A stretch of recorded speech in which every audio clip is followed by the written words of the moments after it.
magandang hapon po at kasama ko po itong si Sir Frankie at si Pugong Biyahero at may pupuntahan po kami. Saan ba tayo pupunta? Hindi ko alam eh. Sana? Bigla lang po akong kinuha nitong ito eh. Ay, hindi rin po talaga. Hindi, totoo talaga. Hindi ko rin talaga alam. Ang nakakaalam po niyan yung nasa likod natin. Ayan. Yes, pupunta po kami ng Malaysia. Wow, pupunta pala sila ng Malaysia. Hindi, saan ka namin ihahatid? Saan namin ihahatid? Sa Makati lang, ayun. Sa holiday yan sa Makati. Pero bago tayo umatin doon, dadaan naman natin si Lord J kasi kasama natin siya. Kasama yung pangalawang Pangulo. Yes. Ayun. Kaya, let's go. Let's go.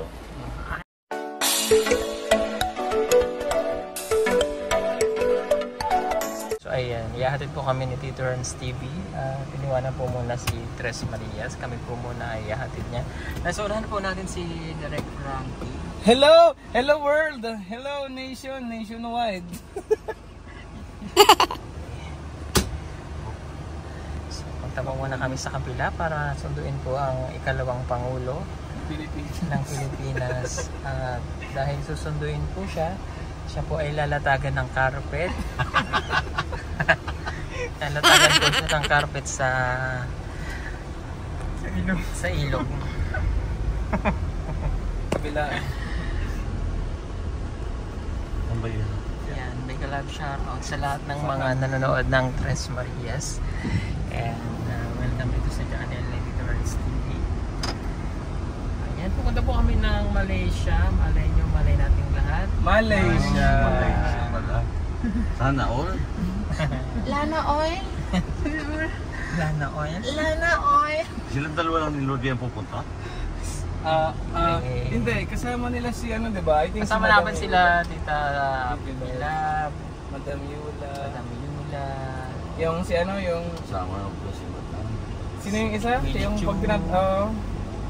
yung pag tinatanong mo, ano yung parang manggugulat? Sino yun? Si Willie Chu. Hindi. Si Willie Chu. Si Dalia Manila. Dalia Manila. My name is Dalia Manila ng Pasig Palengke. Matatagpuan nyo lamang sa palengke ng Pasig. Matatagpuan nyo lamang pag nagkita po kayo dyan ng mukhang babae, katawang lalaki, siya po si Dalia Manila. At hingan nyo po sila ng pakwan. Sabihin nyo lang po yung pangalan ni Pugong Biyahero para hindi po siya makatanggi. Ibigyan niya po kayo ng buto ng pakwan. Tsaka na po yung laman. Buto lang po iniipon ni Willie Joe. Tama. At sa lahat pala na gustong pumunta ng Malaysia, malay nyo, makakapunta rin ka. Hindi po sila kasama, kami lang po kasi Kuala Lumpur bang Malaysia?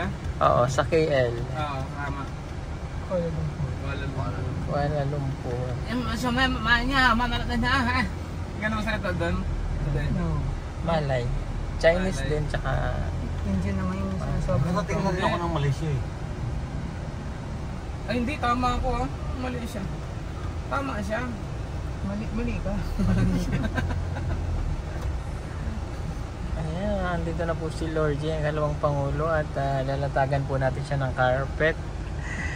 Nasaan ang carpet niya? Oo nga, ilalatagan natin ang Ayan. Dahil siya po ay maglalakad sa carpet, meron po siyang pa-red carpet na kulay pink. Lana oil. Lana oil. Lana oil. Baka hindi pa nakahanda yun. Sabi ko, ready na siya.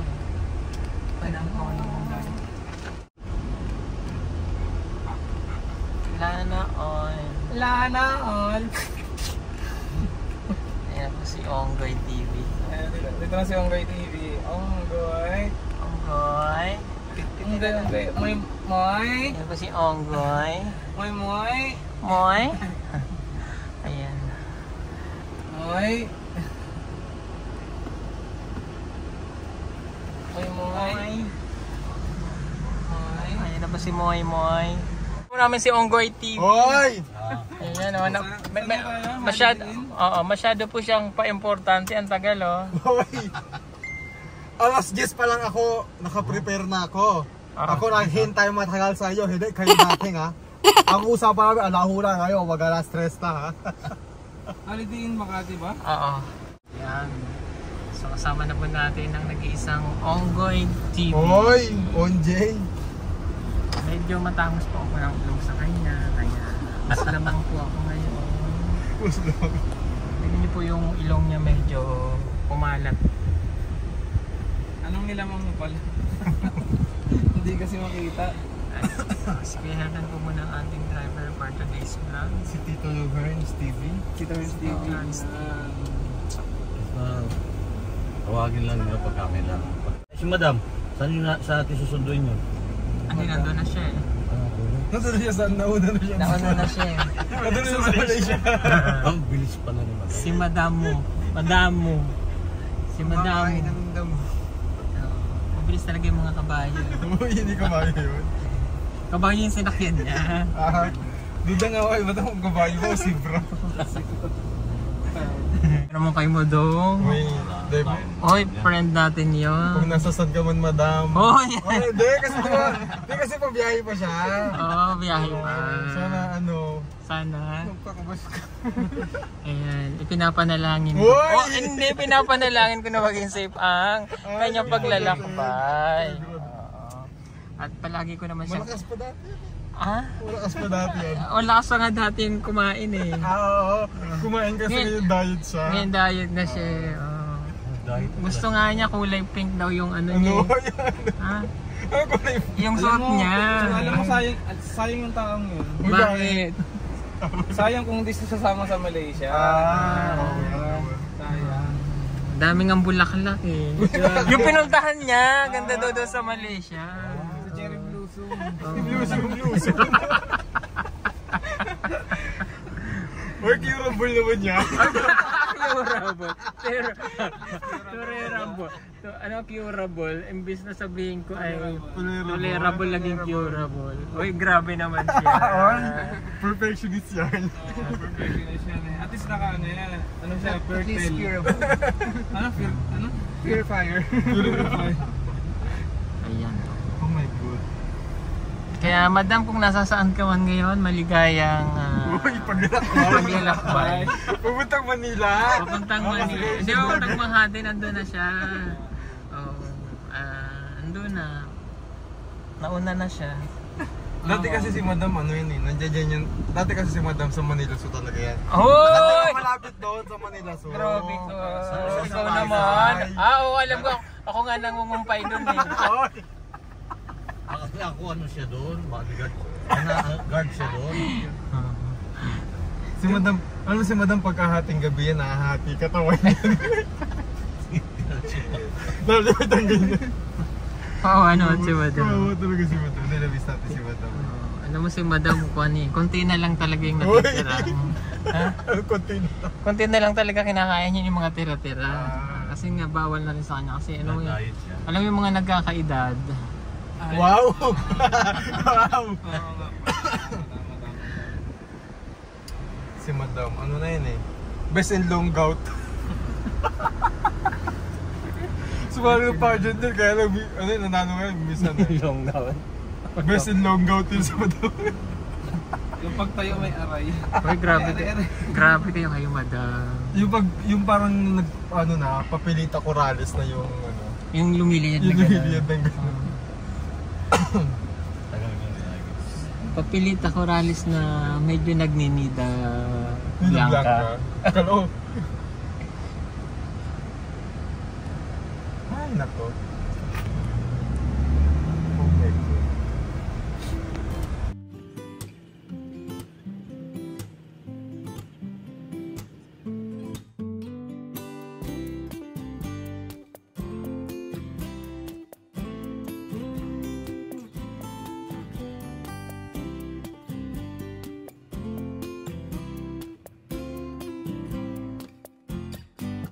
Ayan, natupa ng aircon.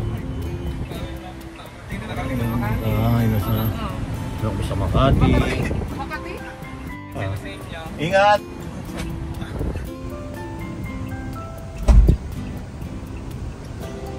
Yan. Tupa na.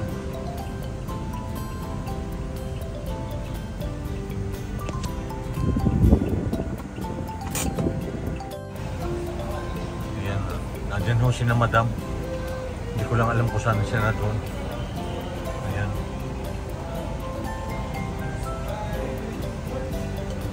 Oh, bakit sasama ka? Sama ka na din daw. Hindi, kasama. Ayan, ayan o. Oh, sige, ingat kayo. Yung pasalubong namin ha. Sige. Sige, patakbuhin mo. Sige, diyan ka, iwanan ka namin. Ayan, at ingat kayo. Kamusta lang kay madam? At saka kay ma'am Baby Love. Bigil lang. Ingat. Si madam. Si madam. Hindi nasa loob ng si madam. Saan? Ayan sila. Abay! Wala na. Ayan, at narito na nga po kami sa bahay. Yeah, very Ayan, kasama ko na po si Hoy Frankie. At saka po si Pwede Ninita. Ninita. Hoy, Ninita. At ayan, may kausap po naman si Mylene doon. Si Hoy Mylene. Ayan. Ayan, ingat kayo sa biyahe ninyo papuntang Malay, Malaysia. Diyan sa Malaysia. Kuala Lumpur. Yes.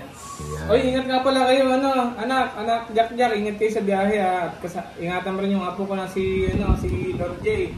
Ingatan mo yan. May mga kasama pa sila eh. Meron pa. Yung mga kumari ko yun. Mga kumari, kay Ma'am Baby Love, ingat kayo sa biyahe. Kay Madam Yola. Sino pa? Hindi ko na Marami raw sila eh. Hindi ko na kilala yung iba. At saka si Peter Paul daw kasama eh. Si Peter Paul. Peter Paul, ingat lang kayo sa biyahe. Kailan ba flight nila? Mamaya na? madaling araw, mga 6. Madaling araw pa. Okay, 4. Lapit lang naman yan. 3 hours lang, nandun na rin. Hindi, di ba minsan pag nasa port kayo, di ba bumababa kayo sa port, tapos nag-iikot kayo? Nabili lang ng pagkain, ganun. Hindi na kayo. Kasi busy rin kami, hindi pwede ka na mag-ano ka doon dahil may trabaho ka eh. Akala ko kasi yung pwede kayo magtagal ng mga 2 araw. Nagtatagal ng 2 araw yun, kaso lang. Busy ka rin doon sa trabaho. Tapos naalis ulit. Doon sa matagal kami sa sa LA. Sa LA? Los Angeles? Los Angeles? Angeles City kasi sa Pampanga kasi. Sa Pampanga. Doon ka siguro na malimit. Kung doon ako sa Pampanga, madali lang. Bakit? Magtatagal talaga tayo doon. Kasi sa nakapag-abroad din naman ako sa Florida. Wow, Florida, Pampanga. Galing ako ng Qatar. Saan yung Qatar? Hindi ko na alam yung Qatar. Qatar man Samar. Qatar man Samar. Sa Japan, malimit din ako. Sa Japan? Saan Japan? Nibay siya. Tsaka nagtrabaho dati sa New York. New York? Saan New York? Sa Cubao. Meron na New York, Cubao. Cubao. Malapit doon sa may paradahan ng bus. Stasyon ng bus. Mismo. Maraming terminal doon. Doon ang sakayin talaga sa New York. Yun lang. Dami pala na pupuntahan dito sa Pilipinas. Bakit pupunta ka pa sa ibang bansa? Ay dito, Hindi. pupuntahan mo na lahat. Kaya nga diba, nilimitahan ko ang sarili ko na huwag na pupunta sa ibang bansa. Kasi dito pa lang sa bansa natin, sold na ako. Kompleto na. No? Kompleto na, nandito na lahat eh. Unang-una sa lahat, kasama mo yung pamilya mo. Isa yun sa pinaka-importante sa lahat, yung makasama mo yung pamilya mo. Kasi napakahirap naman talaga mawalay sa mga mahal mo sa buhay. Lalo, hindi mo alam kung ano nangyayari sa kanila sa bansa. Dito sa Pilipinas at hindi rin nila alam ang nangyayari sa ibang bansa, di ba? Kaya mas mainam talaga na dito lang tayo sa bansa. Kung kaya naman natin magtrabaho dito, tsagayin na natin kasi yung iba na mga nag-abroad talaga, sila yung mga may mga pangarap talaga sa mga anak nila. Alam mo yun, yung mga kapos talaga sa buhay. Inaano nila para maganda yung future ng ayaw na maranasan ng mga anak nila, yung naranasan nila dati. Kaso nga lang, may mga anak naman talaga na kung makahingi sa magulang sa abroad, ganun-ganun na lang. Para sa mga batang may nanay na OFW, huwag niyo naman kayong hingi ng hingi kasi hindi ganun kadali tayo ng pera sa totoo yun, napakahirap. Yung iba nga dyan, pinagmamaltratuhan ko ng amo nila. Kaya kung kaya naman natin na magtrabaho sa Pilipinas, dito na lang tayo. Hindi, iba kasi ang kaya naman nalipat. Hindi ko naman sila sinasabihan na wag na kayong magtrabaho sa abroad. I mean, kung kaya niyo, 'di ba? Kung kaya niyo tiisin na dito sa Pilipinas, dito na kayo sa Pilipinas. Pero kung hindi talaga kaya, choice na po nila 'yon. Kasi yung ano naman sa ibang bansa, yung income medyo mataas. Oo, medyo mataas nga lang ang income doon. Kaso nga lang, pagdating naman dito sa Pilipinas naman, yung gastusin din dito.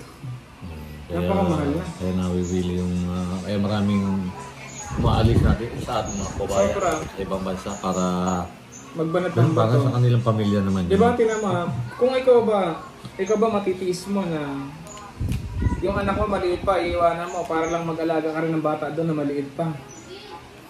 Hindi. Dapat palakihin mo muna kahit mga Hindi nga, kung ikaw, 5 years old. ano ba, kung ako ilalagay ko yung sitwasyon ko sa kanila, ba mag-abroad ako, tapos may anak ako na naiwanan na maliit, tapos pupunta lang ako ng abroad para lang mag-alaga din ng bata. So siyempre parang bilang isang magulang, parang iisipin ko na, ganun din naman pala, mag-alaga din ako ng bata, bakit hindi na lang yung anak ko ang alagaan mo? Kaya yung mga OFW natin dyan na nasa ibang panig ng mundo, ingat lang kayo palagi. Oo, doble nyo talaga pag-iingat dyan kasi maraming umaasa sa inyo at inaantay kayo ng mga pamilya nyo sa Pilipinas. Kasi yung aalis na, sina Sir Paul, doon na sila, magiging magbasa na sila eh. Hindi na sila babalik dito eh. Hindi na sila babalik dito. Oo. Ayun, doon na sila magbablog. Doon na sila magbabalik sa Malaysia. Tutulungan nila yung mga Malaysia doon na itama. Kasi mali siya. So kailangan itama. Abangan natin yung pagdating nila. Oo, abangan natin. Yun.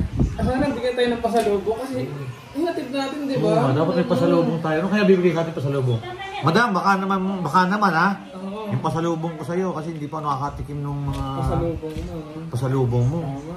Puro lang kay Sir Paul yung natitikman namin. Tsaka kay UNJTV. Ito mga, ano pa itsura ng Malaysia? Malaysia, parang ganito rin sa atin. Oo. May lugar na maganda. Pero yung katulad ng Kuala Lumpur. Tapos yung... Kasi napakalapit tayo dyan. Nag-ano ba sa kanila? Nag-i-snow ba sa kanila? Hindi. Wow, grabe ang snow dyan pag winter. Huh? May snow ba sa ano? Sa, Meron. Kasi akala ko ang snow. Part ano lang ng ano ba? Korea, Japan, Pati dyan sa Malaysia, nag-snow dyan eh. China. China nag-i-snow sa China, di ba? Sa China nag-snow. Pero sa Malaysia, Nag-i-snow din. i-snow yung yung pawis mo butil-butil. Hindi nga, nag-i-snow ba din? Hindi nag-snow dyan. Paano mag-snow? Kapare, paano natin yan? Kalapit Oo, bansa. Singapore, magkakatabi ng Singapore yan. Eh, Singapore, nag-i-snow sa Singapore. Butil-butil, pagka ganitong buwan, butil-butil ang pawis mo doon. Budal pala, ano? Yung pawis, hindi pala yung yelo. Grabe. So, ang dami ko natutunan dito kay Tito Herns. Oh, Kaya kasi isa po na- akong OFW rin, kaya yung mga lugar na yan, narating ko na po yan. Isa siyang mananagat. Mananagat ba? Oo. Mandaragat. Kaya maganda, sa isang maganda dahil yung kita medyo Medyo malaki. Yun nga rin lang, yung malayo kasi pamilya mo. Yun nga lang ang ano. Kailangan, kung marunong ka magtiis, Tiis ka talaga. tiisin mo na lang. Sa taot sa ating mga kababayan dyan na Oo. mga OFW. Tsaka gusto ko Ingat lang, pasalamatan ingat din yung mga kababayan nating OFW kasi sila yung nagbibigay ng karangalan sa bansa natin. Yun. Di ba?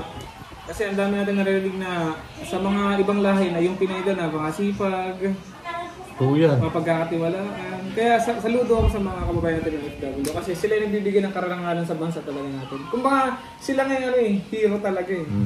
Sila yung mga superhero talaga natin. Sa lahat ng mga OFW, sobrang napakasaludo po ako sa inyo. Taas kamay talaga. Sobrang sa kasipagan nyo pa lang, sa dedikasyon nyo sa buhay, sa pangarap nyo para sa mga anak nyo. Nagtiis kayo kahit malayo kayo sa mga mahal nyo sa buhay. Pero pinipilit at kinakaya nyo para lang mabigyan ng mga magandang kinabukasan yung mga anak nyo. Kaya saludo talaga ako sa inyo. God bless sa inyo lahat mga kababayan at mga kumare at sa lahat ng OFW natin. Ang mga OFW natin sa iba't ibang panig ng mundo, mag-iingat kayo lahat dyan. OFW man or immigrants or kahit ano po man, basta nasa ibang bansa kayo, ingat po kayo palagi. And God bless. Ingat. Ingat po kayo. Bye. Bye-bye.